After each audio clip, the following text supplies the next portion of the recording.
الله الرحمن الرحيم.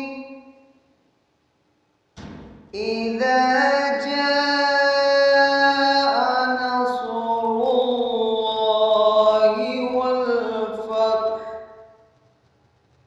ورأيت الناس يدخلون في دين الله أفواجا